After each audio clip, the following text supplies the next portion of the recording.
Cell. तो बताओ जी, simple unit cell में पार्टिकल्स कहाँ होते हैं? कॉर्नर्स पे। और सेंटर्ड यूनिट सेल में कॉर्नर्स के साथ साथ कहीं भी हो सकता कहीं भी हो सकते हैं मैम। वैसे हमने कहा कि फेस सेंटर पे हो सकते हैं, बॉडी सेंटर पे हो सकते हैं, है। एज सेंटर्स पे हो सकते हैं, एंड सेंटर्ड हो सकता और एक जो चीज और हमें काम की चाहिए, कॉन्ट्रीब्यूशन। कॉर्नर का कॉन्ट्रीब्यूशन कितना है? 1/4। कॉर्नर इज 1/8 बेटा, कॉर्नर इज 1/8, ठीक है जी। Face centre is 1/2। 1/2 और क्या था आपके पास? बॉडी सेंटर बॉडी सेंटर 1 1 और एज सेंटर 1/4। अच्छा, मुझे याद नहीं है, क्या हमने इसके बेस पे आपको Z सिखा दिया था सारी यूनिट सेल्स का? Yes ma'am. फिर तो अरे क्या बात है, अगर Z सिखा दिया था फिर Z याद कर लो। SC का Z, 1 BCC का 2 BCC का CC का 4 ठीक है। Z SC का 1, BCC 2, FCC 4।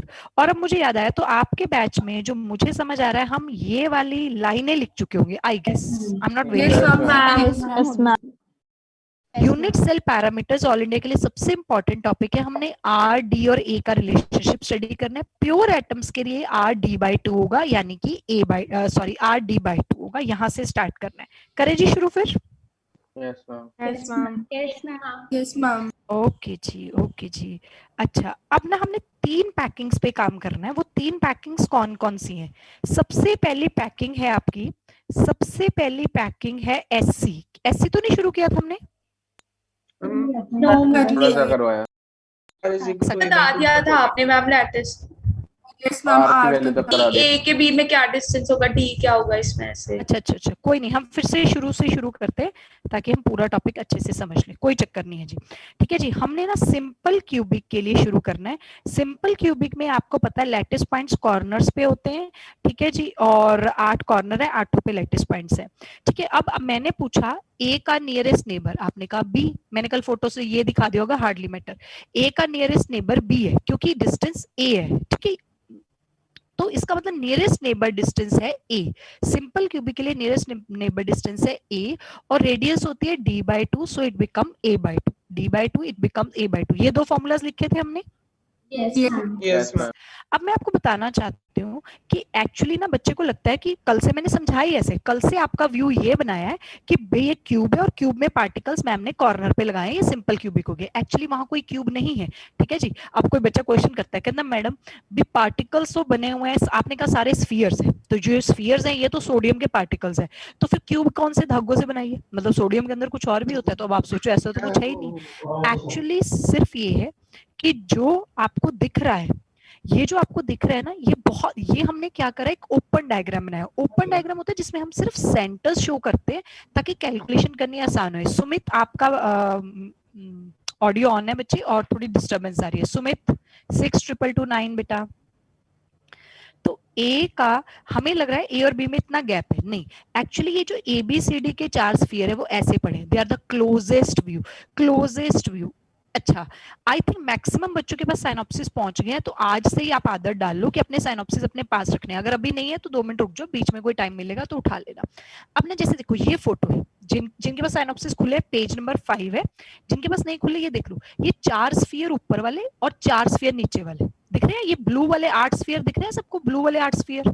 Yes ma'am. Yes, अब जरा विजुअलाइजेशन करो। पता क्या, सिंपल क्यूबिक में ऐसे नहीं था जैसे कल पढ़ा रही थी, एक क्यूब है जी, कॉर्नर्स पे आपने स्फीयर रखे, नहीं। एक्चुअली 8 स्फीयर्स ही हैं, 4 स्फीयर नीचे 4 स्फीयर ऊपर। मन में फोटो बनाओ, 4 कंचे नीचे 4 कंचे ऊपर। क्या वो पैक होके क्यूब की शेप दे रहे हैं? क्या वो पैक होके क्यूब की शेप दे रहे हैं? वो सिंपल क्यूबिक है। एक्चुअली पैकिंग तो स्फीयर से ही हुई है ना।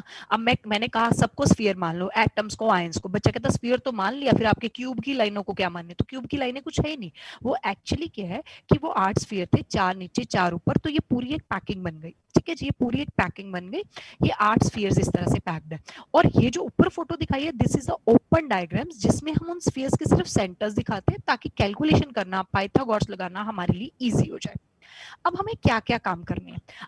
4 पैकिंग्स आज करनी है, पहले 3 पे फोकस करते हैं, एक सिंपल क्यूबिक, फिर एफसीसी, फिर बीसीसी, क्योंकि क्यूबिक सिस्टम की ये 3 यूनिट सेल्स है। सिंपल क्यूबिक में हमने आर बता दिया, डी बता दिया और आर बता दिया। Can you believe all India पिछले 3-4 सालों से यही गिर रहा है। वो ऐसा क्वेश्चन पूछता है, सिंपल क्यूबिक में अगर एज लेंथ 100 पिकोमीटर है तो रेडियस कितनी है? 50 पिकोमीटर, दैट्स इट। अच्छा, हमने हर टाइप की पैकिंग में ना पैकिंग फ्रैक्शन और पैकिंग एफिशिएंसी कैलकुलेट करनी है। पैकिंग फ्रैक्शन या पैकिंग एफिशिएंसी। मैं आपसे एक सिंपल सा क्वेश्चन पूछती हूँ, बड़े ध्यान से आंसर देना। एक क्यूब में छोटी छोटी क्यूब्स पैक करनी है, एक क्यूब में छोटी छोटी क्यूब्स पैक करनी है, क्या आप 100% स्पेस ऑक्युपाई कर लोगे? No ma'am. No ma'am. No ma'am. एक क्यूब में छोटी छोटी क्यूब्स पैक करनी है, हो सकता है मैम, देखो हुआ हुआ, अगर डायमेंशन से अकॉर्डिंग बनाए हो उसके। बिल्कुल ये देखो हुआ हुआ है। क्यूब में क्यूब तो पैक होंगी और 100% होगी, कहाँ है गैप? कोई गैप नहीं। क्यूब में क्यूब तो 100% पैक होती है। अगर इस क्यूब में मैंने कंचे पैक करने होते, मान लो ये क्यूब एक खाली डब्बा है, ठीक है जी, क्यूबिक डब्बा है, इसमें कंचे पैक करने होते, क्या आप 100% स्पेस ऑक्युपाई कर पाओगे? No ma'am. तो में एक्चुअली शेप ही ऐसी है कि गैप बचेगा। अब ना मैंने कहा बेटा जी एक क्यूब है, उसमें कुछ कंचे पैक्ड है, तो मुझे ना बताओ पैकिंग एफिशिएंसी कितनी। बच्चा मैथ्स लगाता है, कहता क्यूब में कंचे पैक है, क्यूब का वॉल्यूम ए क्यूब, वेरी गुड, और कंचे का वॉल्यूम 4 पाई आर क्यूब।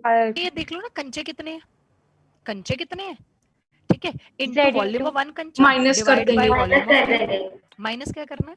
नहीं मैम, टोटल में से टोटल क्यूब के वॉल्यूम में से अगर माइनस कर दे तो एम्प्टी स्पेसेस का आ जाएगा। स्पेस आ जाएगा। चलो चलो, आपका मैथ्स बिल्कुल ठीक है।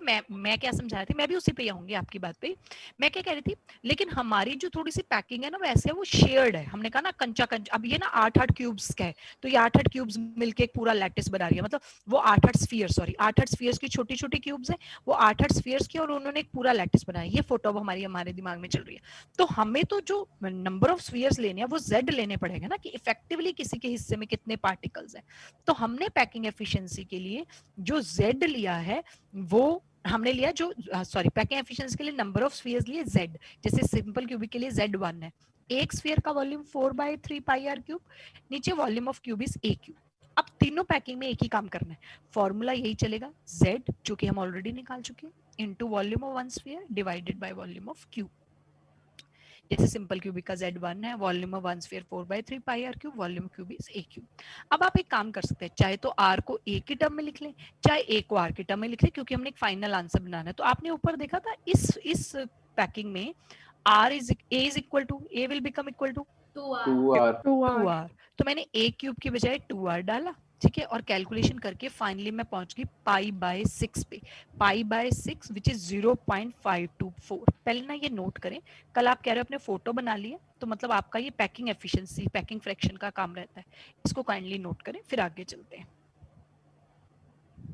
मैम क्वेश्चन में पूछा ही जाएगा कि पैकिंग फ्रैक्शन कितना है। मुझे ना आपकी आवाज नहीं आ रही, थोड़ा सा मेरे को तो कोई मैम क्वेश्चन में पूछा जाएगा कि पैकिंग फ्रैक्शन या एफिशिएंसी कितना है, वो ये पूछ रही है। पूछा जाएगा ना, बल्कि पेपर के क्वेश्चन तो ऐसे आते हैं कि मुफ्त के नंबर आप गवा बैठते हो।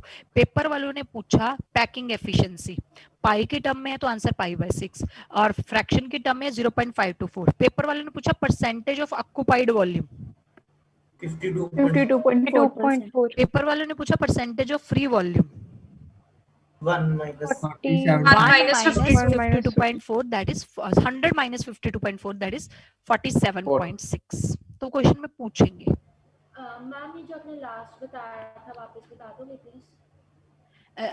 अक्षिका आप ना थोड़ा सा वो कर लो, क्या कहते हैं, इनपुट लेवल बढ़ाते हैं या आउटपुट, मतलब मुझे सुन नहीं रहा कि आप क्या कह रहे हो। जैसे यामिनी बोल रही थी तो मुझे लास्ट में। मैम अब आ रही है आवाज? हाँ अब बेटर हो गई है, अब बोलो। मैम जो आपने भी लास्ट में बताया था वो क्या कह रहे थे आप अभी, टोटल वॉल्यूम? मैं ये कह रही थी कि पेपर में पूछा जाता है पैकिंग फ्रैक्शन, तो π/6 अगर पाई वाली ऑप्शन है, या 0.524, और अगर परसेंटेज ऑफ ऑक्युपाइड वॉल्यूम पूछा है तो 52.4, और अगर फ्री वॉल्यूम पूछा है तो 100 minus 52.4, दैट इज 47.6। वो सारा मैंने अगले पेज पे लिखा हुआ है, पहले ये पेज कंप्लीट करोगे, आई शो यू।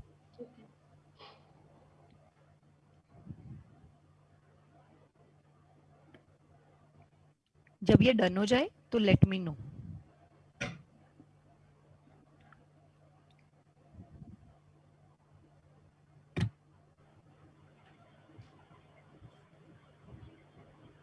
मैम बोलो जी। मैम एक बार ये स्लाइड रिपीट कर दो।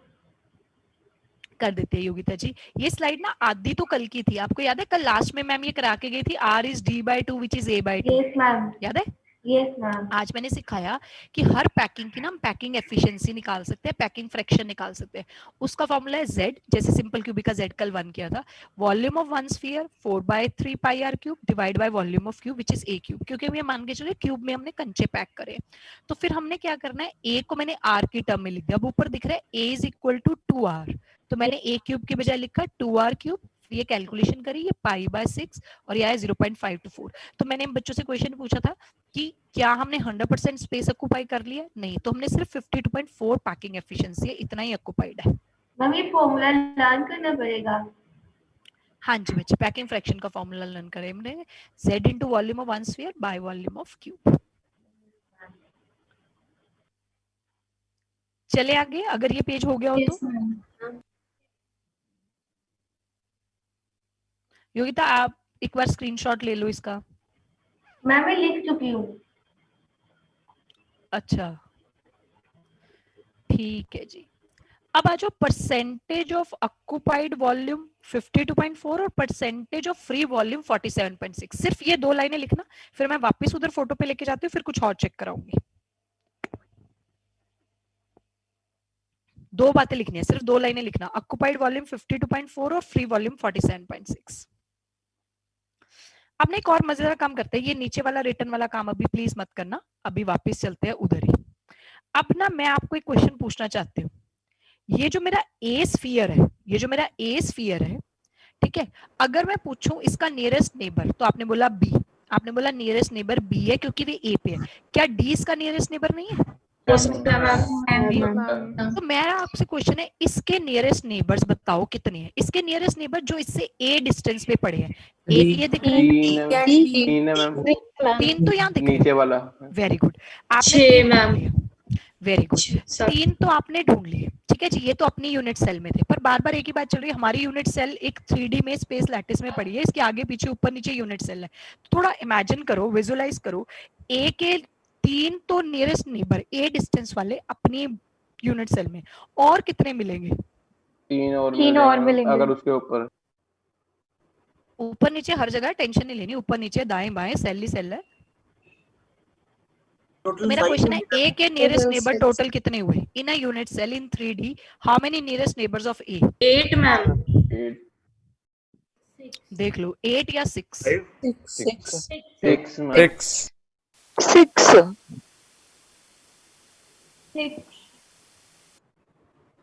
बिल्कुल ठीक जी। अब ये चीज ना विजुअलाइजेशन है। अब देखो मैं गिनती करके बता देती हूँ ताकि सबकी विजुअलाइजेशन आसान हो जाए।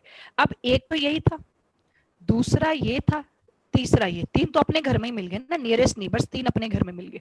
अब इस यूनिट सेल के साथ भी तो एक यूनिट सेल पड़ी होगी ना, तो चौथा यहाँ, इस यूनिट सेल के साथ भी एक यूनिट सेल पड़ी हुई, चौथा यहाँ, इस यूनिट सेल के ऊपर भी एक यूनिट सेल होगी। सोचो ना, यूनिट सेल, इसके ऊपर भी एक यूनिट सेल है, इसके ऊपर भी एक यूनिट सेल है 5, और इसके सामने भी एक यूनिट सेल है, तो वहां पे भी तो एक पार्टिकल मिलेगा। आपको टोटल गिन लेने हैं कि टोटल कितने पार्टिकल्स हैं एट अ डिस्टेंस ऑफ ए। तो ए के नियरेस्ट पार्टिकल्स, नियरेस्ट नेबर्स आपने गिना 6। पहले बताओ ये बात समझ आई है?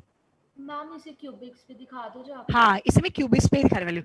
एक्चुअली बस यही फर्क होता है, इसे ना आप घर पे अपने कमरे से भी चेक कर सकते हो, पर ना अब क्योंकि मैं और आप अलग अलग कमरे में हैं, तो मैं नहीं आपको चेक करा सकती। जैसे पिछले बैच में मैंने कोशिश करी बट कुछ खास फायदा नहीं हुआ। जो बच्चे पहले ना मैं इससे कराऊंगी, फिर कमरे से पता कैसे चेक करेंगे, अपना एक कमरा है ना, उस कमरे में कोई सुंदर सा कॉर्नर ढूंढ लो जो बिल्कुल फ्री है, कॉर्नर दिख रहा है, छत वाला प्रेफरेबली कॉर्नर, फिर उस कॉर्नर से गिनना। फिर तुम्हारे कमरे के बाहर भी दीवारें हैं, तुम्हारे कमरे के ऊपर भी कमरे हैं, उससे भी देखना। मतलब एक कमरे से देख सकते हैं कि इस फोटो से देख सकते हैं, एक हमारा रूबिक्स हमारी हेल्प कर ही रहा है। चलो जी यहाँ से देखते हैं। ये मान लो मैंने एक यूनिट सेल का ये एक पॉइंट लिया है ना, इस यूनिट सेल का मैंने ये कॉर्नर लिया, इसमें 4 तो तुम्हें सीधे नजर आ रहे हैं ना, 4 ए डिस्टेंस पे। Yes ma'am. अब सोचो ये यूनिट सेल को देखूं तो इस यूनिट सेल के इधर जाऊंगी, मतलब अंदर की तरफ, तो उधर भी तो पिछले वाला पड़ा है जो यहाँ हमारा डी था, 2 नंबर वाला। 4 तो सामने दिख रहे हैं, और एक जो डी है पीछे पड़ा है, इसी यूनिट सेल में पीछे पड़ा है, और एक इसके आगे यूनिट सेल लगेगी। इसके आगे भी तो यूनिट सेल लगेगी, वहां देखना पड़ेगा। तो एक इसके आगे लगेगी, 4 तो ये दिख ही रहे हैं, ठीक है जी, एक पीछे एक आगे, तो 6 कोऑर्डिनेशन नंबर है। हालांकि मैंने कल भी समझाया था कि ये 3D इमेजिनेशन है, ठीक है, और कई बार हमें नहीं समझ आता। मैं नहीं कहती कि भी इतने बच्चे बैठे और सबको समझ आ रहा है कि A6 कैसे है, but the only one thing is आपने 6 समझा या आपने याद कर लिया 6 है, नियरेस्ट नेबर्स उतने ही रहेंगे। तो सिंपल क्यूबिक में किसी के भी नियरेस्ट नेबर्स कितने होते हैं? 6 मैम। ठीक है, अपने घर पे आप कोई छत वाला कॉर्नर अगर आप देख पाओ, मैं एक बार कोशिश करती हूँ, छत वाला कॉर्नर उठाओ, मतलब ऐसे छत है, छत का एक कॉर्नर लो, तो नीचे वाला कॉर्नर, ऐसे छत इधर जा रही है, ये कॉर्नर, और आपका जो घर है, आपका कमरा है, उस कमरे के साथ बाहर अगर कमरा है तो वहां भी दीवार है, उस कमरे के ऊपर भी एक दीवार है, तो वो छत वाले कॉर्नर से बाहर वाला कॉर्नर, ऊपर वाला कॉर्नर, सामने वाला कॉर्नर, ऐसे करके वो 6 आएंगे। ठीक है, ये जो चीज हम पढ़ने की कोशिश कर रहे थे ना, ये पता क्या पढ़ रहे थे हम? लास्ट काम पढ़ रहे थे क्यूबिक पैकिंग का, सिंपल क्यूबिक का, उसे कहते हैं कोऑर्डिनेशन नंबर, शॉर्ट में C dot N dot. It is the number of spheres touching the given sphere that is nearest neighbors of a given sphere at a nearest neighbor distance D। जैसे presently हमारे पास nearest neighbor distance था A, तो A distance पे कितने थे हमने गिन लिए, तो किसी के नियरेस्ट नेबर्स पे कितने एटम्स बनेंगे वो कोऑर्डिनेशन नंबर है। और जो कोऑर्डिनेशन नंबर की वैल्यू यहाँ पे बनी है, तो कितनी बनी है coordination number value? That is 6। तो डेफिनेशन नोट कर लो, मैं सारा कुछ रिवाइज कराती हूँ। आज ना हमने 4 पैकिंग्स करनी है, एक हम कर चुके हैं। पहली पैकिंग थी सिंपल क्यूबिक। किसी भी पैकिंग में हमने ढूंढना है R, D और A का रिलेशनशिप क्या, ऑलरेडी उस पर डायरेक्ट क्वेश्चन पूछती है। फिर हमने ये ढूंढना है कि उसमें पैकिंग एफिशिएंसी कितनी है। वो हमने कैसे याद किया कि जैसे योगिता पूछ रही थी कि क्या याद ही करना नहीं, फॉर्मूला को समझना है। हमारे पास एक क्यूब है, क्यूब का वॉल्यूम है A क्यूब, उस क्यूब में कितने पार्टिकल्स है, कितने पार्टिकल्स है वो Z है, और पार्टिकल्स है स्फीयर, तो एक का वॉल्यूम 4/3 पाई r क्यूब। तो पैकिंग फ्रैक्शन का formula Z into volume of one sphere divided by volume of cube. फिर उसकी कैलकुलेशन करके वहां से हम पैकिंग फ्रैक्शन या पैकिंग एफिशिएंसी निकाल लेंगे। फिर लास्ट होता है कोऑर्डिनेशन नंबर, नियरेस्ट नेबर्स कितने हैं, एक पर्टिकुलर स्फीयर को कितने टच कर रहे हैं, that is coordination number, that is nearest neighbours. जब आप ये नोट कर लोगे तो प्लीज लेट मी नो।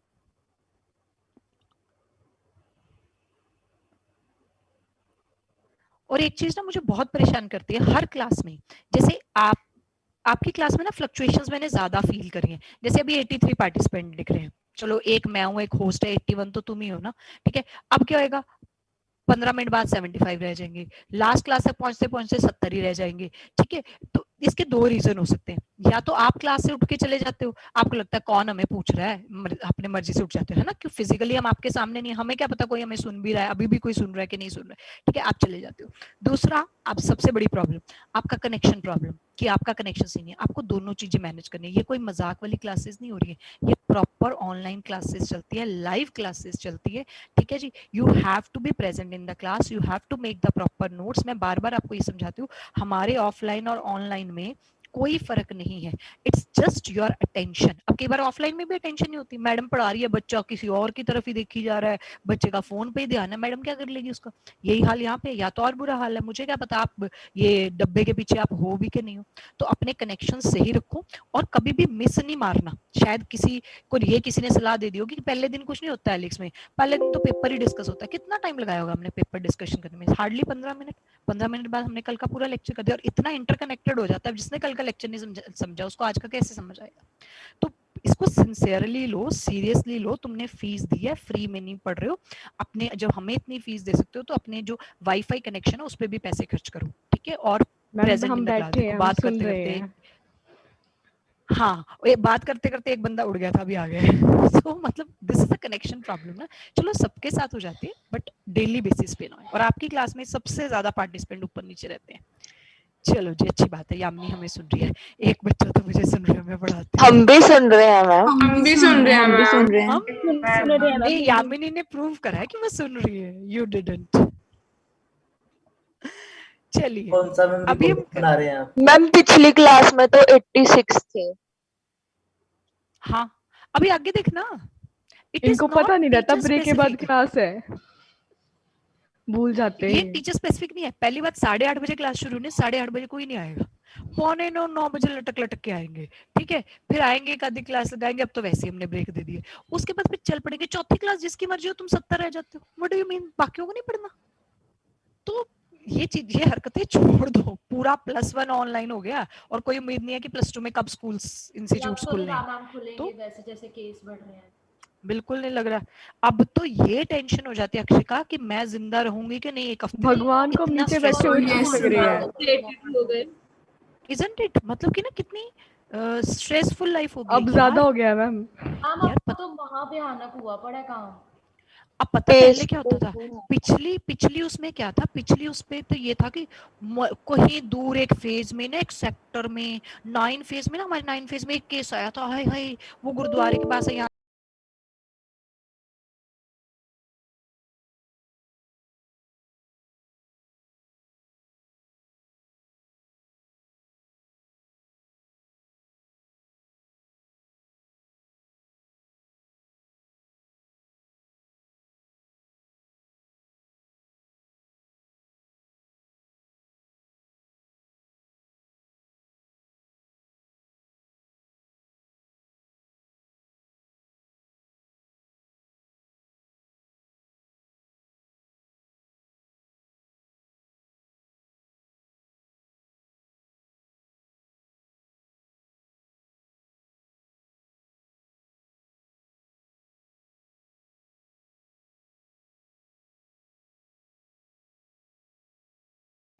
और उसमें हमारा सिलेबस हो रहा है, तो हम अच्छे से पढ़े, अपने कनेक्शंस संभाल के बैठे, अपने आप को कोरोना से बचाना है और अपने आप को क्लासों में कनेक्ट रखना है, 2 ही काम है तुम्हारे। चलिए एफसीसी की पैकिंग की फोटो बनाते हैं। बताइए एफसीसी में कहाँ कहाँ है पार्टिकल्स? कॉर्नर्स पे हैं और फेस सेंटर्स पे हैं। ठीक है जी, फेस सेंटर्ड क्यूबिक कॉर्नर्स पे हैं और फेस सेंटर्स पे हैं। अब जी, अब हम सोचते हैं ये कॉर्नर एटम है, ये एक और कॉर्नर एटम है, ये एक और कॉर्नर एटम है, ये एक और कॉर्नर एटम है, और ये ए है, ये बी है, ये सी है, ये डी है, और ये बीच में फेस का सेंटर है, ये बीच में फेस का सेंटर है। अब कल से ना मैं आपको ये कल से नहीं, आज शुरू करा मैंने कि ये इतने दूर दूर नहीं है जो फोटो में दिखाए जा रहे हैं, actually they are very close. तो मैंने ना इस 5, ये ऊपर वाला फेस है ना, टॉप फेस, इसके 5 स्फीयर की फोटो देखो कैसे बनाई, इस पे ध्यान दो, इसको गौर फरमाओ, इन दोनों को रिलेट करना सीखो। एक स्फीयर बीच में और 4 आसपास है, ये सिचुएशन दिख रही है, एक स्फीयर बीच में और 4 आसपास है, ये देखो ये 3 स्फीयर, ये देखो ये मेरे 3 स्फीयर। सबसे बड़ा क्वेश्चन, क्या कॉर्नर एटम को टच कर रहा है? No ma'am. No ma'am. Very cute question of RPS. RPS का होमवर्क ना इकट्ठे दूंगी, बड़ा थ्योरी क्वेश्चन है, आपकी 15 मिनट में आरपीएस हो जाएगी, पर अभी ना कोई सिस्टम पे पहुंच नहीं रही, बहुत स्लो होता है, शुरू में एक एक चीज की विजुअलाइजेशन करानी पड़ती है, फिर बाद में ठीक हो जाता है। तो मैं आपको दे दूंगी आराम से, आज भी कोई आरपीएस का होमवर्क नहीं मिलने वाला, डोंट वरी। एनीवेज, तो वहां पे स्वीट सा क्यूट सा क्वेश्चन है कि corner atom touch each other, corner atom touch each other in simple cubic, in FCC, in BCC, all of these. Simple cubic में यहाँ तो प्रॉब्लम क्या हुई, बीच में उतना ही बड़ा स्फीयर आ गया। आप कंचों से खेलते हो तो जरा रख के देखना, आपने 4 कंचे रखे हुए थे, पर बीच में उतना ही बड़ा कंचा फिट करना है, उनको साइड में करना पड़ेगा। And you see by photograph they can't touch each other, they are not touching. Rather अब कॉर्नर वाला किसको टच कर रहा है? सेंटर वाले को कॉमन सेंटर है, कॉमन सेंटर है। जिनको नहीं समझ आता ये, तो उनको मैथ समझा देते हैं। ए से बी का डिस्टेंस ए है, एज लेंथ है, ठीक है। और ये जो एसी है यहाँ पे, एसी, एक चीज पहले और बता दूं, एसी के डायमेंशंस क्या आएंगे? AC will be equal to 2a। पक्का सबको ये मैथ आता है ना, वरना बच्चों ने मेरे से छोटी छोटी बातें पूछी हैं पिछले बैच में, मैंने बिल्कुल जवाब दिया है, क्योंकि एक बात पे अटकने से अच्छा उसे पूछ लो। ये सीधा पाइथागोरस लगाया बेटा, ये ए और ये राइट एंगल ट्राइंगल है, तो ये √2a। और वैसे ये जो है ना, जो हमें दिख रहा है, ये यहाँ पे एसी है, एसी होता है बेटा face diagonal, AC is face diagonal, और एसी के पैरामीटर क्या है? √2a। AC is face diagonal, face के 2 कॉर्नर को टच करे। How many face diagonal in a face? 2 ma'am. Each face has 2 face diagonal। Total cube में कितने हो गए फिर? 12। 6 फेसेस थे तो 12 हो गए। अच्छा, अब मैं बात ये कर रही थी, अब A का क्लोजर A है, A से A का नियरेस्ट नेबर B है या फेस सेंटर वाला है? फेस सेंटर वाला मैम। तो मैं पूछूं फिर यहाँ पे नियरेस्ट नेबर डिस्टेंस कितना हुआ? A by root 2. by 2. D is AC by 2. बात समझ आ रही है? D is AC by 2. AC के हाफ पे पड़ा है ना वो, और AC की वैल्यू √2A by 2. अब बताओ √2A by 2 को क्या लिख सकती हूँ? A by root 2. A by root 2. by √2. ये मैथ्स में कोई दिक्कत? No ma'am. कोई बच्चा ऐसे नहीं पकड़ता, मैं वैसे बात पकड़ा दूंगी। हर सॉलिड स्टेट में एक चीज को समझाने के दो तरीके होते हैं, ठीक है? दो की कभी कभी तीन भी होते हैं, पर चलो दो तो होते ही हैं। आपको पहले मैंने यहाँ से समझाया, इस टॉप व्यू से नहीं समझ आया, मैंने यहाँ से समझाया, ठीक है जी। अच्छा, नहीं तो अब मैथमेटिकली सोचो, A से B का डिस्टेंस A था और A से फेस सेंटर का डिस्टेंस A by √2 है। ऑफ कोर्स A बड़ा है और A by √2 छोटा है, यानी फेस वाला अब ज्यादा क्लोज है, फेस वाला भी उसे टच कर रहा है। नहीं, और दो बातों से भी ना समझ आए तो फिर याद करने की ऑप्शन तो कहीं नहीं गई। D आया A by √2, और जैसा कि हम बात करें R क्या बनेगा फिर? A by 2 root. A by 2 root 2. A by √2। सबसे पहला काम हम किया करते हैं कि हम इसमें D और R में रिलेशनशिप पता करते हैं। ऑल इंडिया के गिरे हुए क्वेश्चन, अभी आप ये नोट करोगे तो मैं देखूंगी कि इस साल 2020 में गया, अदरवाइज गिरे हुए क्वेश्चन ऑल इंडिया के, कि उन्होंने सीधा, मेरे को याद है, एक 3 साल तो लगातार वो पता क्या पूछते रहे, जैसे कभी एससी का पूछ लिया, कभी बीसीसी का, कभी एफसीसी का। जैसे उन्होंने क्वेश्चन पूछा, in FCC lattice distance of corner atom to face centre atom is, distance of corner atom to face centre atom is A by 2 root 2. Distance पूछा है ना, A by root 2 ma'am. A by root 2. A by √2, और calculation भी नहीं कराई, बस expressions है, you have to check. और what is the radius of atom if it occupies FCC lattice? What is radius of A atom? by 2 A by A by 2 √2। root. फिर अगला काम हम क्या करते हैं? पैकिंग फ्रैक्शन या पैकिंग एफिशिएंसी। अब बताओ, Z for FCCs we have calculated yesterday 4. Volume of one sphere is 4 by 3 pi r cube. By r cube. volume of a cube is A cube. A cube. फिर मैंने क्या समझाया बेटा, आप R को A को R की term में लिख दे, तो आपने A को R की टर्म में लिखा 2√2R, ठीक है जी। फिर A क्यूब करा आपने, और फिर वही कहानियां कर करा के मैथ्स पे पहुंचेंगे और फाइनलिस्ट पे आ जाएंगे, ठीक है जी। फाइनलिस्ट पे आ जाएंगे। मैं थोड़ा सा मिनिमाइज करती हूँ, वैसे आप खुद कैलकुलेशन करें फिर चेक कर लेना। मैम बोलिए बेटा जी। मैम वैसे ही, मतलब वो आपने कहा था ना कंचों से बनाना, तो मैं वैसे सोच रही थी, जैसे ये 5 ऊपर बन गए, तो जब ये हम ये 5 नीचे रखेंगे तो वो ऊपर वाला कॉर्नर और ऐसे वो जो कंचे वो साथ में रखे हैं वो जुड़ नहीं जाएंगे? वाला कॉर्नर मतलब तुम कह रहे हो कि 5 कंचे मैंने जैसे नीचे बिछा लिए है ना? Yes ma'am. फिर मैं उसके हाँ जी, मैं उसके ऊपर तुम कंचे रखोगी, पर फेस सेंटर वाले बीच में फिर अड़ेंगे। हर फेस के सेंटर पे है ना। Why are you forgetting this? Ma'am मेरे को समझ नहीं आया। देख, तूने पता क्या विजुअलाइजेशन, तेरे पास 5 कंचे थे, तूने 5 कंचों को ऐसा करा, अभी एक कंचा सेंटर में रखा, 4 कंचे उसको टच करते हुए रखे, जिससे वो आपस में टच नहीं कर रहे, हो गए? अब तूने ऊपर वाला फेस बनाना है, मतलब ऐसा समझ लेते हैं, अभी तूने ना ये वाली चीज ये तूने नीचे फेस पे बनाई है, यस है ना? अब तूने ऊपर डेवलप करना है, पर तुझे यहाँ पे एक फेस रखना पड़ेगा, कंचे तो उसके ऊपर आएंगे ना। ये 2 कंचे तो रख चुकी थी, अब यहाँ पे फेस पे, मतलब वो कंचों से हम सेटिंग नहीं ना कर सकते, या तो कंचों पे ग्लू लगा ले कि सेटिंग हो जाए, कि तुमने ये रखे। मैम देखो, जैसे ये 5 रखे मैंने, एक इधर बीच में, 4 इधर ऐसे, तो अब जब मैं ये वाला फेस बनाऊंगी, हाँ बनाओगी, तो नीचे वाले कॉर्नर वाले तो 2 वही यूज होंगे ना। हाँ तो नहीं मैम, मतलब जैसे, अच्छा ठीक है ठीक है। और फिर ऊपर फेस वाला रखोगी, फिर उसके ऊपर फिर रखोगी। ये सारी फोटोज दिखाएंगे, बल्कि ना ये जो आपका गूगल है, नेट है, फोन लेके दिया है मम्मी पापा ने, उसको यूज करो ना, वहां पे ये 3D पैकिंग्स देखो, इनकी विजुअलाइजेशन देखो, you will come to know कि क्या है इसमें। अभी तो बड़ा अच्छा क्वेश्चन देना मैंने आज कि इसका कोऑर्डिनेशन नंबर पता करके आना। आज समझाना नहीं है किसी को भी इसका कोऑर्डिनेशन नंबर, आप सोचना इसमें कोऑर्डिनेशन नंबर कितना है, इसमें नियरेस्ट नेबर्स कितने हैं। पता यहाँ पे क्या गिनना होगा, A/√2 पे A/√2 पे कितने एटम्स मिलेंगे, या फेस सेंटर वाले से देख लेना, आसान होगा। जैसे तुम्हें सबको इतना तो नजर आ ही रहा होगा कि इसके नियरेस्ट नेबर कितने नजर आ रहे हैं तुम्हें भी फिलहाल? 4 तो सबको नजर आ रहे हैं, 4 तो सबको नजर आ रहा है। अब आपको सोचना है थोड़ा सा घर पे, भाई 4 तो ये अपने अपने फेस पे हो गए, अपने फ्लोर पे ही हो गए, फिर और कहाँ कहाँ कितने कितने, ऊपर और नीचे, ऊपर और नीचे वाले मैम, ऊपर और नीचे, साइड वाले कितने बनेंगे फिर वो? मैम 4 ऊपर 4 नीचे। मैम कोऑर्डिनेशन नंबर तो 4 ही आएगा ना, कोऑर्डिनेशन नंबर 12 आएगा, 12 आएगा, ज्यादा है 12 आएगा। यार मेरी बात सुनो, मैं तो कोई टेंशन रखती नहीं, देखो मैंने तो सामने लिखा है कोऑर्डिनेशन नंबर 12 है और ये 12 ही आएगा। The only one thing is कि कल तक आप सोचना ये 12 कैसे, अपनी अपनी विजुअलाइजेशन करना। मैं कल कराऊंगी सबको विजुअलाइजेशन, आज चाहे मेरे पास टाइम होगा ना फिर भी नहीं कराऊंगी, क्योंकि पता क्या होता है, एक ही दिन में सारी विजुअलाइजेशन करा दो ना, बच्चा सारे ही वॉमिट आउट कर जाता है, सारे में ही गड़बड़ हो जाती है। तो इसका कोऑर्डिनेशन नंबर 12 है, ये मैंने कह दिया, ठीक है। 4 तुम्हें अपने फ्लोर में नजर आ भी रहे हैं, आप कल तक 12 सोचना, वरना मैं सबको विजुअलाइज कराऊंगी।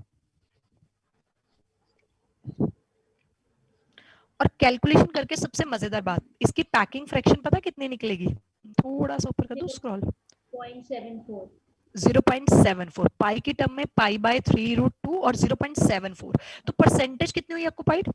24%। परसेंटेज ऑक्युपाइड हुई 74, इसमें परसेंटेज ऑक्युपाइड हुई 74, तो फ्री वॉल्यूम 26%। मतलब वही सारी कहानियां बार बार करते रहना। एक और चीज, जैसे ना अभी आपने सिंपल क्यूबिक की करी थी, वो आई थी जस्ट 52.4%, इसके आई है 74%, और ना बीसीसी की कैलकुलेट कराऊंगी इसके बाद, वो 68% है। मतलब एक 52.4%, एक 74%, एक 68%।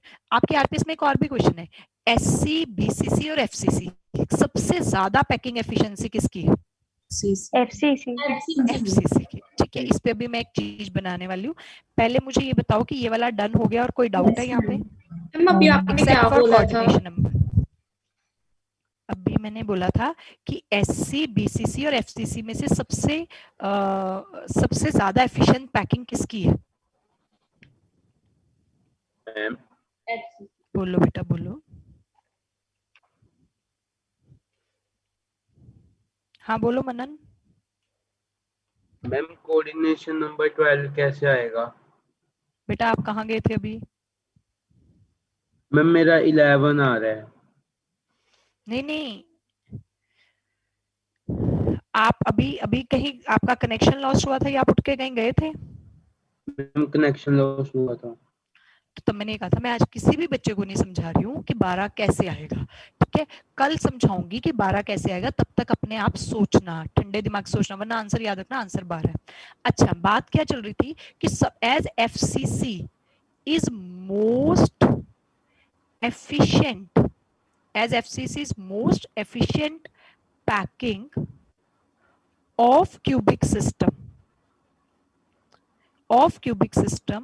इसका एक और नाम है और वो नाम बिल्कुल अच्छे से याद रखना, it is also called CCP। It is also called CCP। आज के बाद FCC और CCP में कोई फर्क नहीं है, FCC का ही दूसरा नाम CCP है।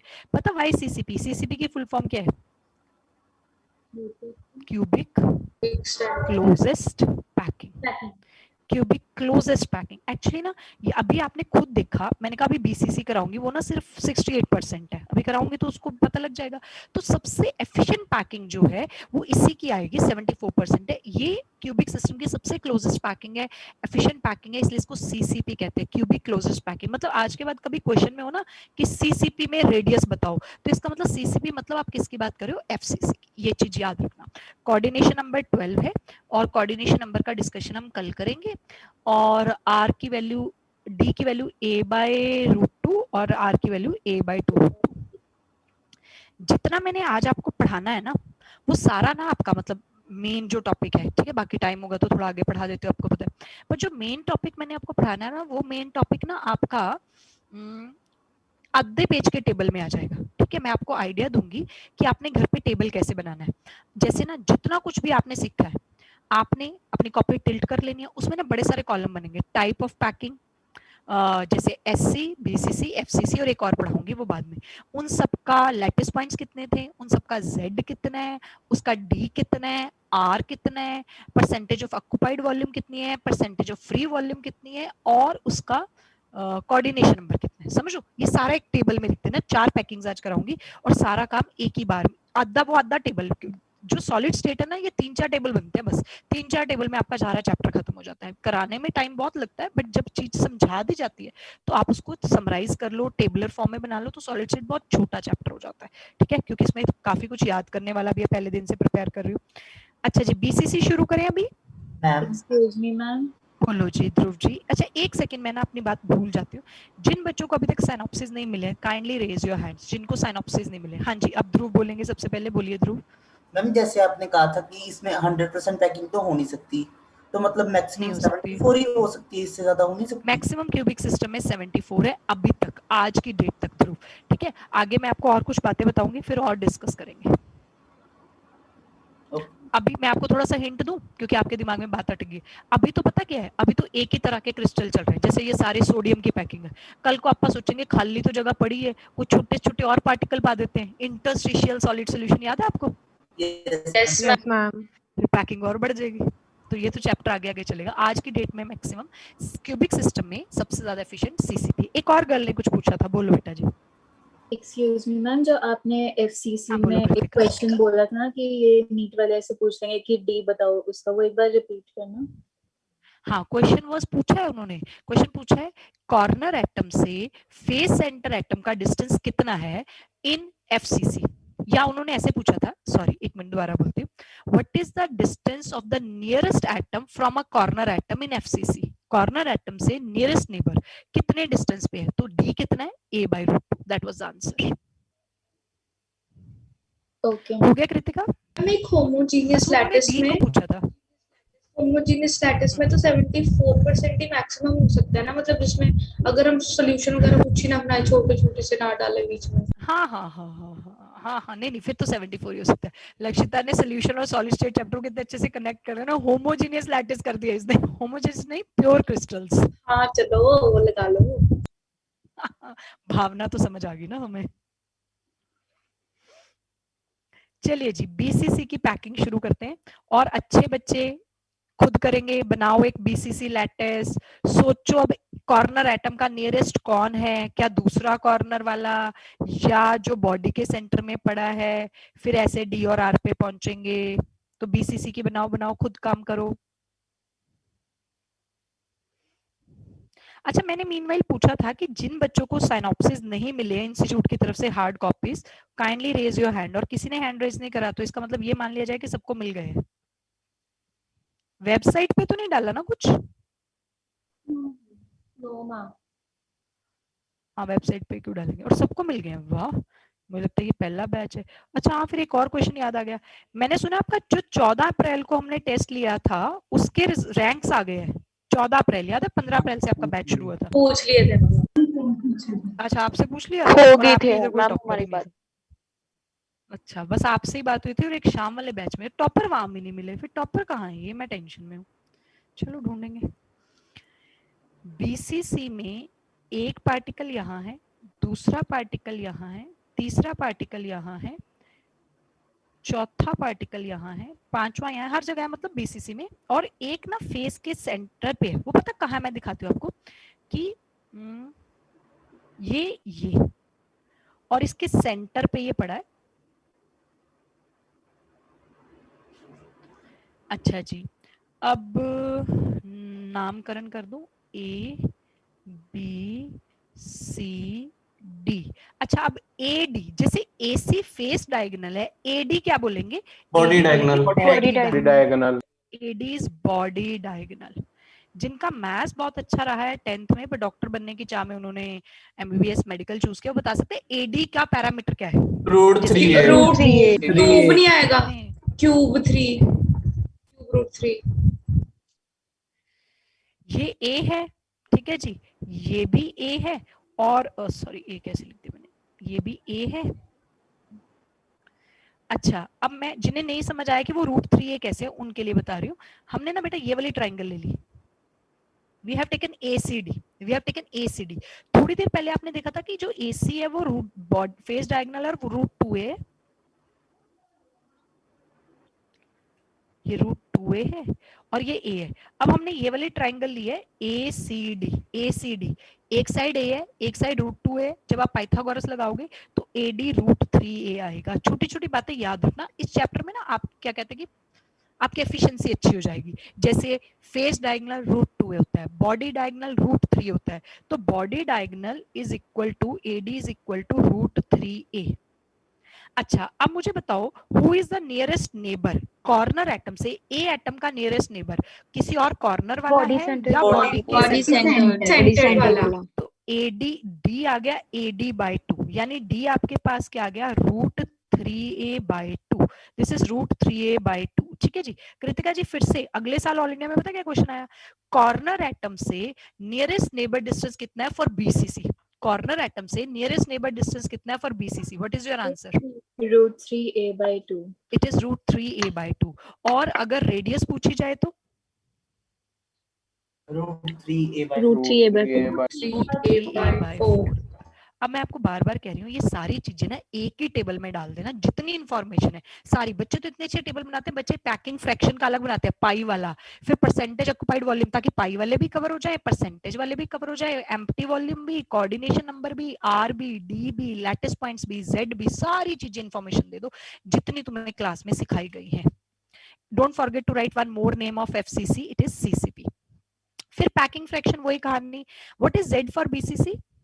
2 है ना। Volume of one sphere is 4/3 pi r cube, volume of cube is a cube.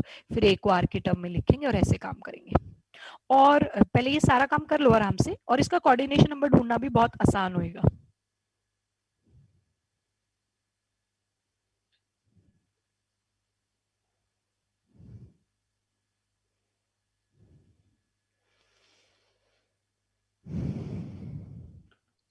Ma'am ये पीएफ की वैल्यू पैकिंग फ्रैक्शन की याद करनी पड़ेगी सारी वैल्यूज। हाँ यार, इतना कौन वेला होएगा कि वहां पे निकाल लेगा, है ना। तो याद ही करनी पड़ेगी, बड़ी आसान है, 3 ही तो याद करनी है, 52, 74, 68। मैं आपके लिए कोई coordination number, yes coordination number 8 आएगा। बिल्कुल ठीक, very good. Can you explain ताकि बाकी सबको भी समझ आए? Ocean will explain. हम वो जो बॉडी के सेंटर में उसके ऊपर 4 होंगे और नीचे भी 4 होंगे, तो 4 + 4 8 हो जाएगा। बिल्कुल ठीक, वेरी गुड। देखो जो बॉडी का सेंटर वाला स्फीयर है उसके ऊपर 4 है, उसके नीचे 4 है, तो वो बीच में सैंडविच है, एक के ऊपर भी 4 है, नीचे भी, 8 के 8 से टच कर रहे हैं, तो इसलिए 8 हो जाएगा। ठीक है, मैं आपके लिए ना कुछ और मटेरियल आती है, कुछ और समझाना है, बस 1 मिनट रुकना, मैं इधर ही।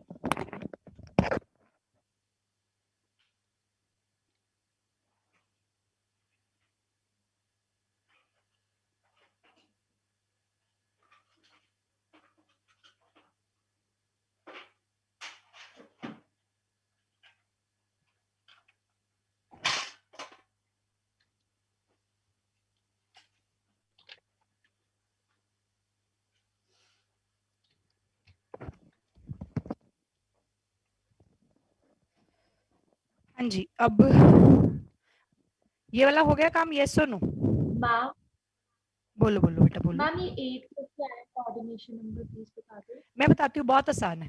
आपके पास ना 8 कंचे हैं, यामिनी के पास 8 कंचे हैं, 4 कंचे नीचे रखे, उसके बीच में एक और कंचा रखा, चारों के बीच में, ठीक है जी, चारों के बीच में, और जो बीच वाला कंचा है, जो बॉडी वाला कंचा है, वो चारों को टच करें। यहाँ से फोटो से दिखाऊं मैं तुम्हें, ये देखो, थोड़ा सा बड़ा करती हूँ, ये देखो, तुम ना ये सारे कंचे बना देते हैं इस पे ना हम, ताकि हमें सारी बात क्लियर हो जाए। ये देखो 8 कंचे हैं, 9 कंचे हैं टोटल BCC में, 9 लैटिस पॉइंट्स आर 9।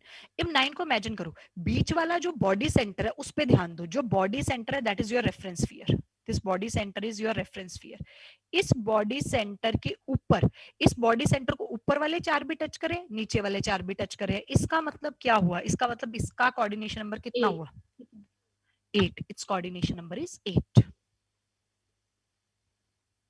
और ना इन सब की फोटोज यहाँ है आपका, अगर आपके पास, आपने कहा साइनॉप्सिस आ गया है, तो 5 नंबर पेज, 6 नंबर पेज, इन सब की फोटोज है। 6 नंबर पेज पे देखो BCC की फोटो से समझ आएगा तुम्हें। इन्होंने और क्लियर करा है, इन्होंने क्या करा है, एक कंचा बीच में रख के 4 लेफ्ट दिखाए हैं, 4 राइट, तो ये जो 4 कंचे इधर और इधर वाले इसको टच कर रहे हैं, तो ये BCC की पैकिंग बन जाती है। दिस इज BCC, 4 इधर और बीच में वो, ठीक है, इसको इससे कंपेयर करो, तो ये BCC पैकिंग है। ठीक है, तो और अच्छा, बड़ी खुशी हुई मुझे कि सबके पास साइनॉप्सिस है, कल सबने रख के बैठने हैं सामने, क्योंकि कल साइनॉप्सिस से मैंने यही कंचों वाली पैकिंग कल फिर से पढ़ानी है, मतलब कल इसी पैकिंग का एक और, जिसे कहते हैं भी, आपको एक और तरीका नजर आएगा। कोऑर्डिनेशन नंबर 8 मेंशन कर लिया है?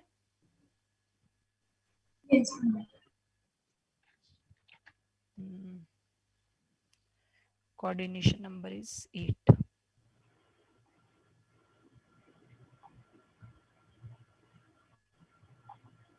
और पैकिंग एफिशिएंसी 32% है बेटा जी। Free volume sorry occupied volume 68% और फ्री 32 है। मैम बॉडी सेंटर में कैलकुलेशन पार्ट बॉडी सेंटर में मैम इसमें कॉर्नर आइटम एक दूसरे को टच नहीं करेंगे ना? नहीं कर रहे। यहाँ से लग रहा है कि कर रहे होंगे। ये वाली फोटो देखो बड़ी क्लियर आती है, ये वाली फोटो, ठीक है। ये 4 इधर वाले 4 इधर वाले, बीच में वो बॉडी को सारे टच करे पर आपस का टच नहीं है। इसीलिए तो हमारा आरपीएस का वो क्वेश्चन बनेगा कि where the atoms touch each other, वो सिर्फ सिंपल क्यूबिक में टच करते हैं। Okay ma'am. हाँ जी, ये डन हुआ। Yes ma'am.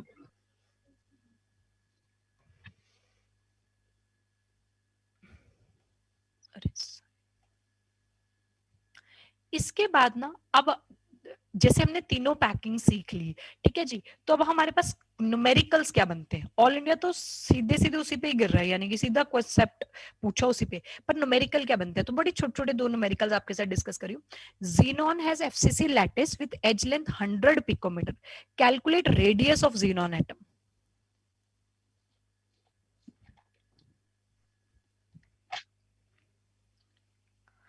अब FCC के लिए रेडियस का फॉर्मूला क्या है? 25√2 a/2।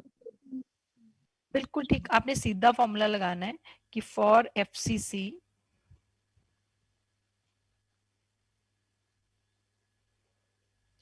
R is a/2√2। R आपको निकालना है, ये मैंने 100 दे दिया, डिवाइड बाय 2। बाकी जितना मुझे सॉल्व कर जाओ, 50/√2, √2 की वैल्यू भी लिख लो फाइनली, मतलब उस वो कोई दिक्कत नहीं है। मेन मुद्दा यह कि आपको सारे फॉर्मूलाज लर्न होने चाहिए। ऑल इंडिया बड़े सालों से इसी पे ही गिरी जा रही है, इसी पे ही क्वेश्चंस करिए। क्वेश्चन नोट कर लो, आंसर नोट कर लो, कोई डाउट है पूछ लो। मैम बोलो बेटा जी। मैम अचानक से जो पेज नंबर 60 एग्जांपल 1 है, जैसे उस पर नजर पड़ी है तो उन्होंने कुछ नहीं दिया, सिर्फ एटम का नाम दिया, जैसे एल्युमिनियम है, बट ये नहीं दिया कि एफसीसी है। तो ये कैसे पता चलेगा? हाय, नजर अच्छे से क्यों नहीं मारी तूने उस पे? उसने लिखा है एल्युमिनियम क्रिस्टलाइजेस इन क्यूबिक क्लोज्ड पैक्ड स्ट्रक्चर। बताओ इसको बच्चों को, cubic closed packed is FCC। They say cubic closed pack ना, it is FCC। और वैसे इस बच्चे ने बड़ी अच्छी बात निकाली है, जिनके साइनॉप्सिस सबके पास आ गए, फर्स्ट 6 पेजेस पढ़ना, फर्स्ट 7 पेजेस पढ़ना टिल एग्जाम्पल 4 से पहले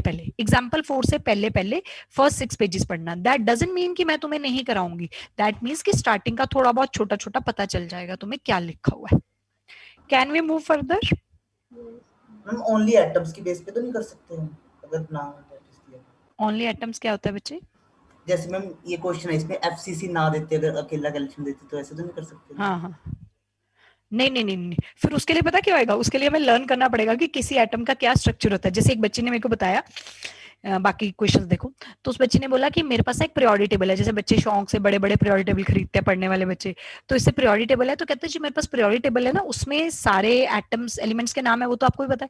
कहते हर एलिमेंट की ना शेप भी दी हुई है। उस बच्ची ने मुझे बताया कि कहती, क्योंकि जैसे कल हम डिस्कस कर रहे थे ना फेस सेंटर्ड, तो कहती मैम टेट्रागोनल, ट्राइक्लिनिक, तो मैंने कहा ये नाम सुने? बच्चे कहते नहीं। वो कहती मैंने सुने। मैंने कहा तुमने कहाँ से सुने हैं, कि तुमने अलग मैथ्स पढ़ा? कहती नहीं मैम, मैंने जो पीरियोडिक टेबल खरीदा हुआ है वहां पे लिखा हुआ है किसकी ये शेप है। पर ऐसा कोई क्वेश्चन कभी नहीं बना कि हम रट्टे भी किस एलिमेंट का कौन सा लैटिस है। Na/40 क्या आंसर है? दोबारा बोलो बच्चे। Ma'am Na/40 Na/40 I think. Very very good. Can you explain? और सारे बच्चे सुनेंगे कि इसने कैसे सॉल्व किया है। कैल्शियम क्रिस्टलाइजेस इन एफसीसी लैटिस। हमने पूछा 4 ग्राम कैल्शियम में कितने यूनिट सेल्स हैं? मैम पहले तो ये गिवन है कि 4 ग्राम कैल्शियम है, मतलब ये निकालना है कि कितने नंबर ऑफ एटम्स है, तो नंबर ऑफ मोल्स निकालिए 4/40 आ गया। 4/40 0.1 मोल आ गया। वेरी गुड जी। मतलब number of into atoms Na कर कर दिया। लिया। वेरी गुड जी, बिल्कुल फिर ठीक। बाय Z कर देंगे कि एक यूनिट सेल में कितने हैं। शाबाश, वेरी वेरी गुड। मुझे यहाँ से पता नहीं लगा कि कौन बोल रहा था, कौन आंसर दे रहा था मुझे? Ma'am ocean. नाम बोलो। हाँ जी, ओशियन। अरे वाह, ओशियन। चलो आपके नाम को प्रोनाउंस करना आ गया। मैं सोच रही थी कि आपके नाम को ओशियन। अरे वेरी नाइस। हाँ जी, तो बिल्कुल ठीक उसने कहा, कहती कैल्शियम क्रिस्टलाइजेज इन एफसीसी लैटिस। एफसीसी लैटिस का Z4 है। इस बात का मतलब पता क्या है, एक यूनिट सेल बनाने में नेट 4 पार्टिकल्स लगते हैं। एक यूनिट सेल बनाने में नेट 4 पार्टिकल्स लगते हैं। तो उसने पूछा भी 4 ग्राम कैल्शियम में कितनी यूनिट सेल है। तो पहले हम ये सोच लेना भी 4 ग्राम कैल्शियम में एटम्स कितने हैं, मोल कॉन्सेप्ट से। अब जितने एटम्स है डिवाइडेड बाय 4, क्योंकि उसने हमसे यूनिट सेल पूछा है, एक यूनिट सेल बनाने में 4 एटम्स लगते हैं। दोबारा से एक्सप्लेन करती हूँ समझाते हुए। मतलब सबसे पहले हम देखेंगे कि number of moles of calcium. आपको याद है एक मास कंसेप्ट होता है, ठीक है, जिसके लिए हम कहते हैं given weight by atomic weight. हमने लगा लिया, ये 0.1 आ गए। अब अगर मुझे एटम्स निकालने हैं तो इट इज 0.1 इंटू 6 इंटू 10⁻23, तो इट इज 6 इंटू 10⁻22। अब हमने पूछा 4 atoms is equal to 1 unit cell, क्योंकि ये क्वेश्चन हमारा ये है एफसीसी का। मतलब अगर पेपर में कोई और लैटिस है तो ऑफ कोर्स ये वाली स्टेटमेंट चेंज हो जाएगी ना, जैसे बीसीसी के लिए ये 2 हो जाएगा, एससी के लिए 1 ही रहेगा। तो फिर हमने पूछा है क्या, हमने पूछा है 6 इंटू 10⁻22 एटम से कितनी यूनिट सेल बनेंगी।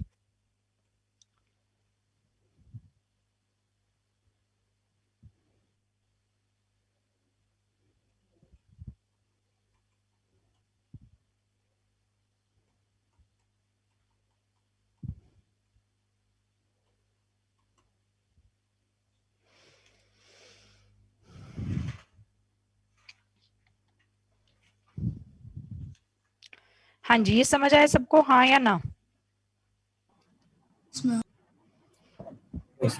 ओके जी। अपना जो क्यूबिक सिस्टम है एज पर एनसीईआरटी हमें से ये 3 एससी बीसीसी एफसीसी बस इन्हीं को ही करना है, इन्हीं के बारे में कुछ नहीं।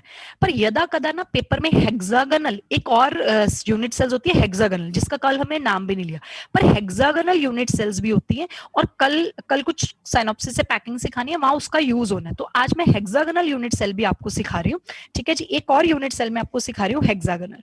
अब ना मैंने, क्योंकि इसकी ये फोटो बनाने में काफी टाइम लग जाता है, तो मैंने क्या करा है, मैंने ना इसको पहले बना के रख लिया। आई रिक्वेस्ट यू पीपल, आप भी इसको बनाने में जोर ना लगाओ, जैसे पिछले बैच में मुझे टाइम नहीं मिला, उनका कल थोड़ा पीछे ही था सिलेबस, हेक्सागोनल यूनिट सेल। तो मैंने क्या करा,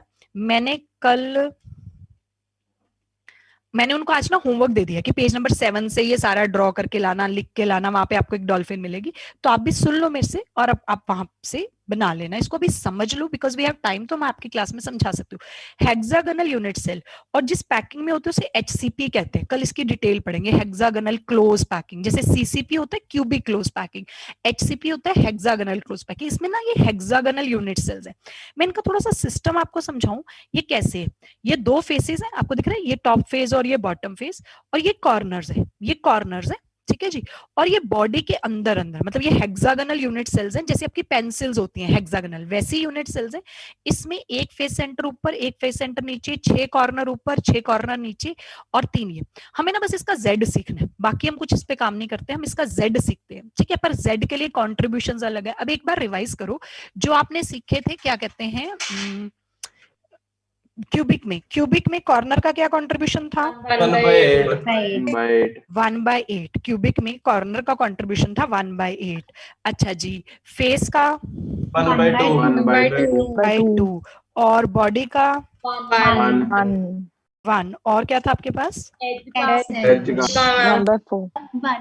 का 1/4। यहाँ थोड़े से कॉन्ट्रीब्यूशन अलग होंगे, मैं आपको समझाती हूँ। सबसे पहले ना हम कॉर्नर का देखते हैं। पता मैं किसका कॉन्ट्रीब्यूशन देख रही हूँ भाई, ये जो कॉर्नर एटम है इसको ध्यान से समझना, और घर पे अगर आपके पास पेंसिल्स होंगी तो आप खुद ट्राई कर सकते हो, मैं आपको यहाँ से समझा रही हूँ। ये वाले कॉर्नर का क्या कॉन्ट्रीब्यूशन है, ठीक है। ये कोई भी कॉर्नर पकड़ लो, ये कॉर्नर, ठीक है। आपके पास अगर ये वाली ऐसी पेंसिल्स हो, अभी तो नहीं लेने जाना, ये अप्सरा प्लैटिनम एक्स्ट्रा डार्क, मतलब मुझे इसकी वो नहीं करनी है, ऐड नहीं करनी है, मैं ये समझा रही हूँ। जो हेक्सागोनल होती हैं, जैसे एक वो नटराज वाली लाल रंग की आती हैं, उसमें बड़े प्रॉपर हेक्सागन्स होते हैं, कि अप्सरा वाले में बड़े प्रॉपर हेक्सागन होते हैं। मैं ना क्या कर रही हूँ, मैं इसके इस कॉर्नर की बात कर रही हूँ। मेरा क्वेश्चन है इस कॉर्नर के बारे में। ये जो हेक्सागन है ना, ये हेक्सागन अगर आपको दिख रहा है, इसका कॉर्नर कितनों से शेयर्ड है। तो मैंने क्या करा, इसके साथ ना 3 पेंसिलें इकट्ठी लगा दी। मैंने ये 3 पेंसिल्स इकट्ठी लगा दी। दिख रहा है तुम्हें, ये 3 पेंसिल इकट्ठी दिख रही है? Yes, ma'am. Yes, ma'am. ठीक है। Are they sharing a common corner? Yes ma'am. ये वाला कॉर्नर ही शेयर कर रही है, they are sharing a common corner. अब 3 के ऊपर तुम 3 और भी तो रख सकती हो। Yes ma'am. Yes ma'am. तो मतलब फाइनली ये कॉर्नर कितने से शेयर हुआ? 6। जबकि जो क्यूबिक होता है उसमें कॉर्नर कितने से शेयर होता है? 8। ये फर्क है। यहाँ जो कॉर्नर है एक्चुअली इसकी इतनी जरूरत नहीं पड़ती, बट वन टाइम तो टीचर को सिखाना ही पड़ेगा। तो ये जो कॉर्नर है, समझो मैं इसकी बात कर रही हूँ। मैं अगर यहाँ भी साथ में तुम्हें दिखाऊं तो मैं इसकी बात कर रही हूँ। ये कोई भी कॉर्नर, ये देखो ये यहाँ है ये कॉर्नर, ठीक है जी। ये जो कॉर्नर है ये 3 तो आपको दिख ही रही है कि तीनों इसको शेयर करें। अब 3 के ऊपर 3 और लगा दोगी, तो इसका मतलब सबसे पहले हमने क्या ढूंढा? यहाँ कॉर्नर का कॉन्ट्रीब्यूशन क्या है? एक कॉर्नर पे 1/6 1/6 कॉर्नर का कंट्रीब्यूशन। अच्छा फेस का कंट्रीब्यूशन, फेस सेंटर का 1/2। ये है ना फेस सेंटर, ये देखो ये है फेस सेंटर। अब जब मैंने इसके ऊपर एक और पेंसिल रख दी, फेस तो बंद ही हो गया ना, फेस को कैसे खोल लूंगी? तो फेस का कंट्रीब्यूशन हमेशा क्या रहेगा? 1/2।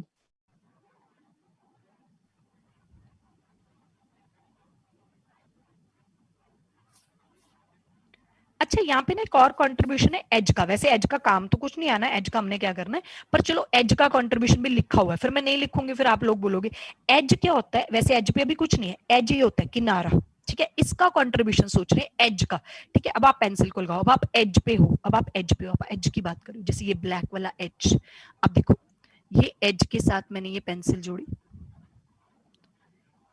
ये दोनों अगर मैं एज मिलाने की कोशिश करूं, हाँ अब पता नहीं आपको कितनी क्लियरली नजर आ रहा है, मैं अपनी तरफ से कोशिश करूँ, नहीं तो घर पे आप अपनी पेंसिल से कर लेना, ठीक है जी।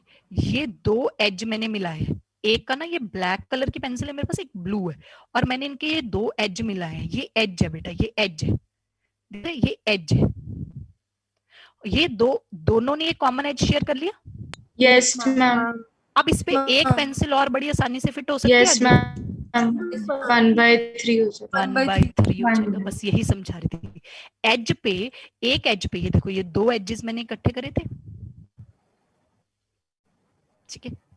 ये 2 एज, ये एज कॉमन, इसी के बीच में मैंने अभी एक तीसरी पेंसिल लगा दी। हट जा भाई, पेंसिल इकट्ठी करनी औखी हो जाती है। तो ये, तो इसका मतलब एक एज जो है वो 3 से शेयर्ड हो गया, एक एज 3 से शेयर्ड हो गया। तो एज का कंट्रीब्यूशन अगर कोई पूछे तो एज का कंट्रीब्यूशन या 1/3 है। वहां एज का 1/4 था, या एज का कंट्रीब्यूशन 1/3 है। बोलो बोलो बोलो। पेंसिल है, सब कुछ देखा जाए तो बेटा फिर उसने ये वाला एज चेक कर लिया ना, ये देख, ये ब्लू, एक का ये ब्लैक एज, एक का ब्लू, ठीक है, ये दोनों कॉमन होगी। अब इसके अंदर ये पेंसिल लगाएगी, पीछे तो ये एज ही नहीं बचा ना, पीछे तो दूसरा एज जाएगा, ये वाला एज तो आगे ही है, पीछे कैसे है देखो। मैम समझ नहीं आया। ये देखना मेरा बच्चा, ये 2 एज, ये एज है ऐसे, ये तेरे को 2 एज दिख रहे हैं जो मैं दिखाने की कोशिश कर रही हूँ। नीचे से दिखा दो, वो क्लियर दिखेगा मैम। नीचे से यानी कि ट्रांसफर सेक्शन जो उसका व्हाइट वाला पोर्शन है ना, वहां से हेक्सागन प्रॉपर दिखेगा, जहाँ से लेड दिखता होता है। अच्छा कि यहाँ से, पर मैं तो इसको ये एज दिखाना चाह रही थी ना, बात समझो, मैं तो एज शो करना चाह रही थी, मैं कॉर्नर नहीं शो कर रही थी। वो तब तो मैंने ऐसे दिखाया था ट्रांसवर्स, पर मैं ये एज दिखा रही थी इसको। ये देख एक बार कोशिश कर बच्चे, ये एक ब्लू एज और ये एक ब्लैक एज और एक ये ब्लू एज। अब तीसरी पेंसिल अंदर घुस सकती है, ये तो ऐसे हो गए ना, पीछे तो घुस ही नहीं सकती ना, पीछे ये वाला एज कैसे आएगा, पीछे तो पिछला एज होएगा। Okay ma'am. तो तुम अपने पास पेंसिल्स रखना, ठीक है जी, और अपने पास पेंसिल्स रख के ये काम करके देखना तब आपको। और मैंने पहले दिन कहा कि इस चैप्टर को आप कितना इजी अच्छा बना सकते हो ये आप पे डिपेंड है। अब मैं नहीं मानती, मैं हमेशा ये मानती हूँ, मैंने अपनी तरफ से पूरी कोशिश करी, पेंसिलें रखी नटराज की, अप्सरा की, ये तुम्हें समझा पाऊँ, हर बैच में समझाऊंगी। इन स्पाइट ऑफ दैट मुझे नहीं लगता हर बच्चे की 100% ये सबको समझ आ गया, हाँ सब कर देगी, इट्स ओके। अगर नहीं समझ आया, मैंने अपनी कोशिश करी, दैट्स इट, ठीक है जी। आपको याद रखना है कॉर्नर का कॉन्ट्रीब्यूशन है 1/6 होता है, फेस सेंटर का हाफ होता है, और एज सेंटर का हमने कितना लिखना था 1/3, हमने गलत लिख दिया, एज का कंट्रीब्यूशन 1/3। बेचारे हार्ट अटैक से मर गए होंगे कि लिख 1/2 रही है और पढ़ा 1/3 रही है, ठीक है। तो ये 3 कॉन्ट्रीब्यूशंस हैं, ये हेक्सागोनल के। आप पेंसिल्स रखना, करना, कल मैं फिर से करा दूंगी अगर नहीं होगा, बस पैनिक नहीं होना। आपको नहीं समझा, आप याद करके अपना काम शुरू कर सकते हो। हमने ना इसका जेड निकालना है। अब मैं आपको हेक्सागोनल का सिस्टम समझाती हूँ। हेक्सागोनल में क्या होता है, 2 फेस सेंटर है, 6 कॉर्नर ऊपर वाले हैं, 6 कॉर्नर नीचे वाले, पूरी यूनिट सेल की कंट्रीब्यूशन देखी जाती है। और ये 3 ना बॉडी के बिल्कुल इनसाइड है, जो हमारे साइनॉप्सिस है ना वहां थोड़े फैलाए हुए हैं, पर ये बॉडी के बिल्कुल इनसाइड है। तो एक हेक्सागोनल डब्बा है, जैसे एक बैच में बच्चा मुझे वो नटराज का पेन होल्डर दिखा रहा था, पूरा एक हेक्सागोनल डब्बा है, ठीक है जी।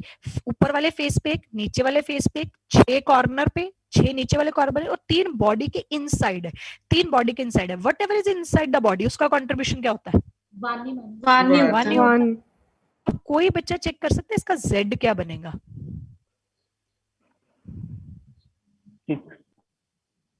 Very good. कैसे देखा बच्चे ने? 6 कॉर्नर ऊपर वाले, 6 नीचे वाले, 12 कॉर्नर का कंट्रीब्यूशन है 1/6। ये तो हुए कॉर्नर्स। फिर तुम्हारे पास 2 फेस है और फेस का कंट्रीब्यूशन हाफ। फिर तुम्हारे पास 3 बॉडी सेंटर है और बॉडी का कंट्रीब्यूशन फुली होता है। तो यहां से हमारा Z आ गया इसका 6 नहीं 2 और 1 3 और 3 फेस इसका नहीं होना Z आ चाहिए गया। फेस किसको बोल रहे हैं पहले ये देखो बच्चे, फेस किसको बोल रहे हैं? ये फेस का सेंटर है, ये फेस का सेंटर है, फेस सेंटर्स लिए, ये फेस सेंटर होता है। ये फेस का सेंटर है, यहाँ पे बिल्कुल बीचों बीच। ये 6 तो कॉर्नर है, सेंटर ये है फेस का। yes, इसका Z आया 6।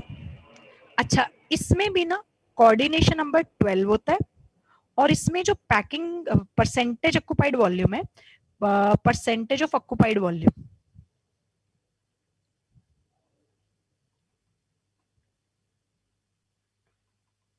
ये होता है आपका 74। ये होता है 74, ठीक है जी। ऑक्युपाइड वॉल्यूम जो होता है वो 74 होता है। ऑक्युपाइड वॉल्यूम, अरे सर आ गए, ठीक है जी। ऑक्युपाइड वॉल्यूम 74 होता है बच्चे। अभी मैं जा रही हूँ क्लास से, अभी मेरी बात सुनो, वैसे भी मेरी भी क्लास है, आपके लिए भी सर आ गया, आई गेस टाइम भी खत्म हो गया, 12:15 हो गया एग्जैक्टली, ठीक है। तो अगर कोई भी डाउट होगा मैं कल एक्सप्लेन करूंगी। और सॉरी, आपने अगर नोट नहीं किया तो कोई प्रॉब्लम नहीं है, आप पेज नंबर 7 से डॉल्फिन नोट करना, वरना कल मैं आपको स्लाइड दिखा दूंगी, ठीक है बच्चे। कल इसको कंटिन्यू करेंगे and thank you so much. Thank you ma'am. Thank you ma'am.